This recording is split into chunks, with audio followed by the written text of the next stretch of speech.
Hello and welcome to Sarah's Stampin' Retreat. Today I'll be using one of these Scalloped Kraft Treat Boxes to create a little gift box. So it's going to be a really simple project because these are already cut and scored for us.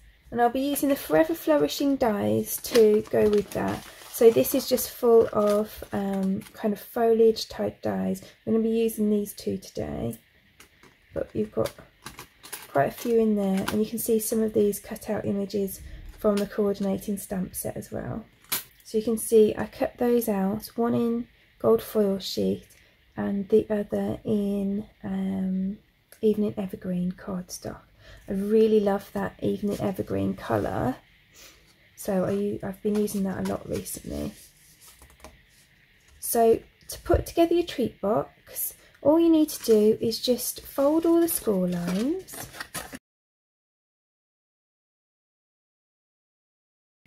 And I can't remember whether I mentioned you get 8 of these in the pack. So then all you need to do is fold over the two sides and pop that in. Then that's your lid, a little scallop on it. And then for the base, again you just need to fold all your score lines.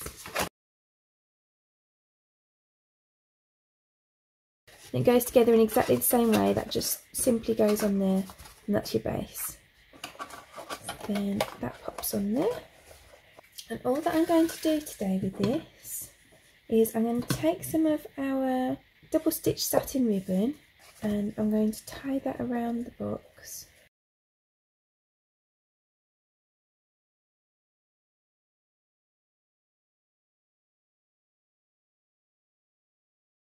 So I want that to go around both ways.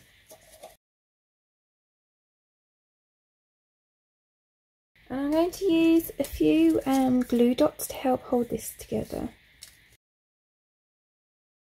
So I'm going to pop one just here in the middle, and that'll just help to hold this bow in the middle.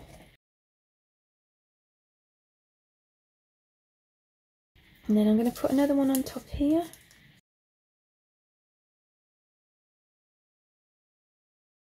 So that's just holding that in place, and it's also going to hold on these. So I want these to kind of go together on here and just come out the side like that.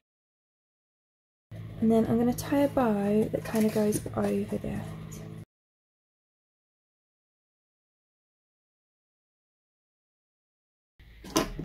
So I quite like that long end drooping off there. So I might just cut this one really long as well. It kind of adds a bit of luxury to it. And you could always, if you wanted to, pop some more glue dots behind here to hold them in place more. But I mean, that's not going to go anywhere quickly. So then there you've got a really cute, simple gift box all ready for Christmas. And you could bulk make these really quickly. So I really hope that you've enjoyed today's really simple project. If you did, I'd appreciate you clicking like below, and you can also press subscribe if you'd like to see future videos. If you press the bell button and select all, then YouTube will also notify you when I've got new videos available. All of the products that we've used to create today's box are listed in the description below, and there's also a host code there, so if you pop the host code into your basket before you check out, then I'll send you a free gift after the end of the month. Thank you so much for joining me today. I hope to see you again soon.